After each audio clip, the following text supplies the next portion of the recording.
नेताजी, आप आज press conference कर रहे हैं, क्या कहना चाह रहे हैं? सबसे पहले आप सभी को का अभिवादन करना चाहूँगा और ये बात अपनी बात शुरू करूँ। देश के हालात पर मैं अपनी बात रखना चाहता हूँ। अपनी बात शुरू करने के पहले मैं इस शेर को सुनाना मुनासिब समझता हूँ कि महसूस ये होता है कि दौरे तबाही है, महसूस ये होता है कि दौरे तबाही है, शीशे की अदालत है, पत्थर की गवाही है, दुनिया में ऐसी तफसील नहीं देखी मेरे यारों, कातिल ही लुटेरा कातिल ही सिपाही है, कातिल ही लुटेरा कातिल ही सिपाही है।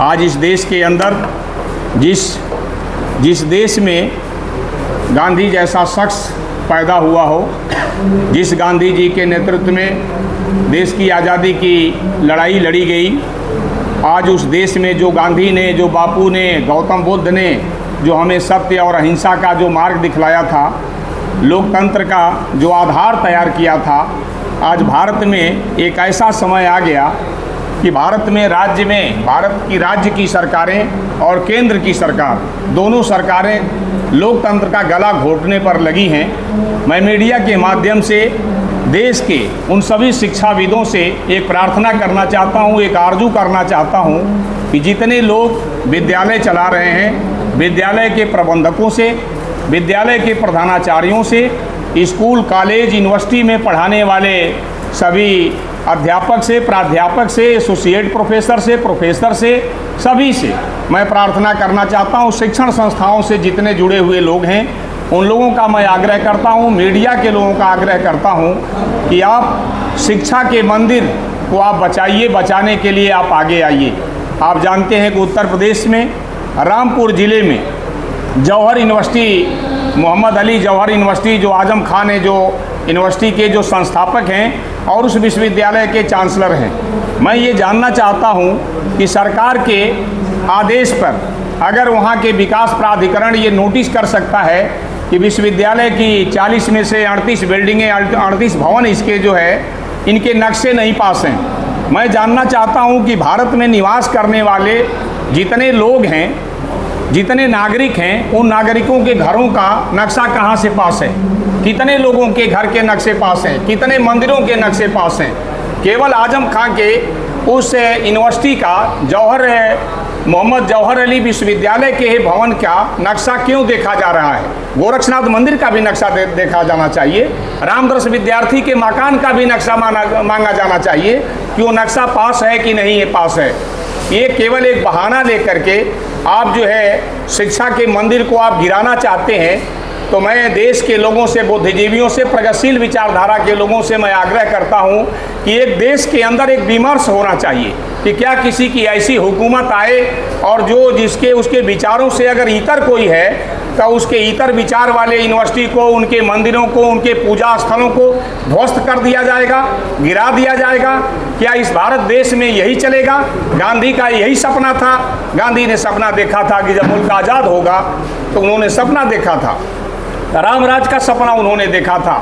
रामराज के सपना लाने वाले लोग, जिन लोगों ने घोषणा किया, बापू का तो रामराज नहीं आ सका। बापू तो उस रामराज को लाना चाहते थे कि रामराज बैठे त्रैलोका, हर्षित भयउ गयउ सब शोका, बैर न कर काहू सम कोई, राम प्रताप विषमता कोई, दैहिक दैविक भौतिकता पा, राम रामराज काहू सम व्यापा। वो चीज़ तो भारतीय जनता पार्टी की सरकार ने कर नहीं पाया।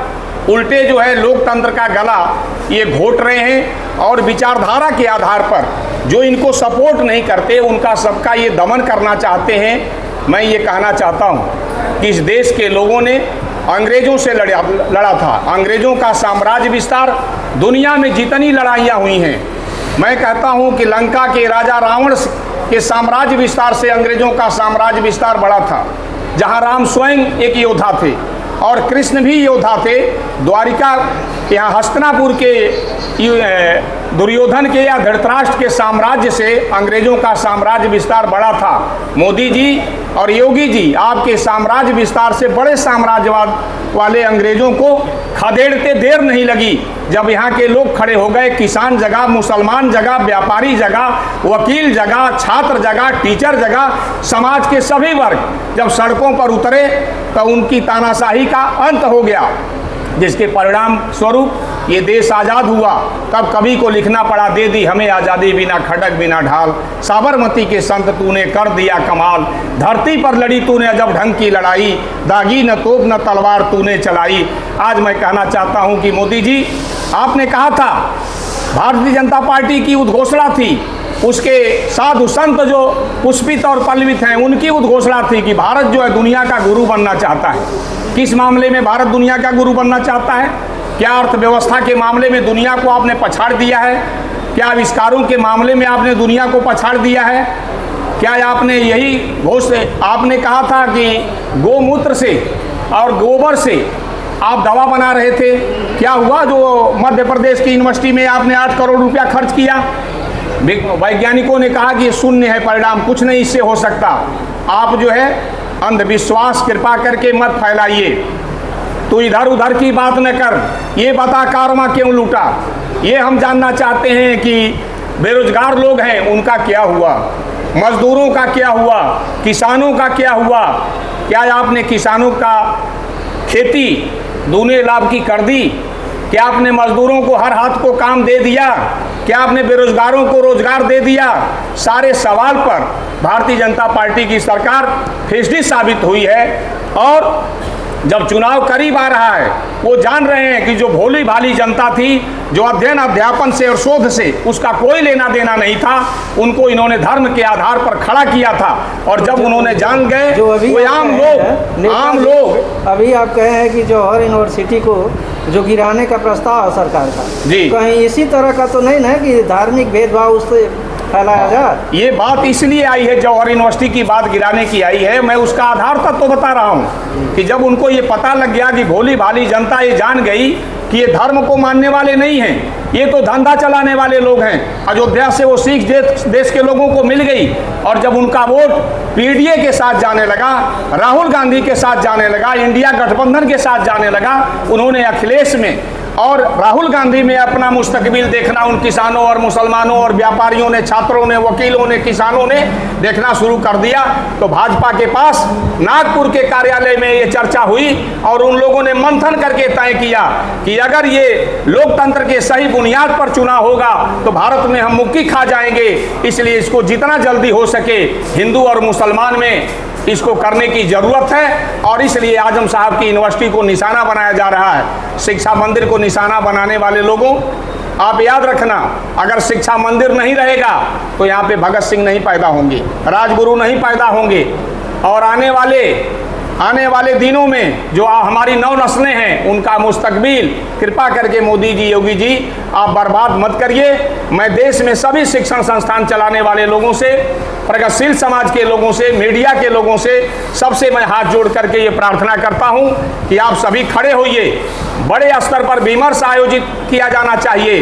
और आज एक जौहर यूनिवर्सिटी का सवाल नहीं है। हमारे यहाँ देहात में लोग कहते हैं कि बुढ़िया के मरने का डर नहीं है, दही के परकने का डर है।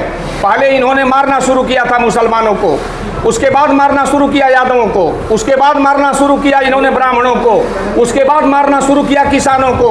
अब समाज का कोई वर्ग बचा नहीं कि जो इनके खिलाफ आवाज़ उठाता हो और उसको दमित करने का, उसे दबाने का काम ये सरकार जो है अपने मशीनरी का दुरुपयोग करके न कर रही हो।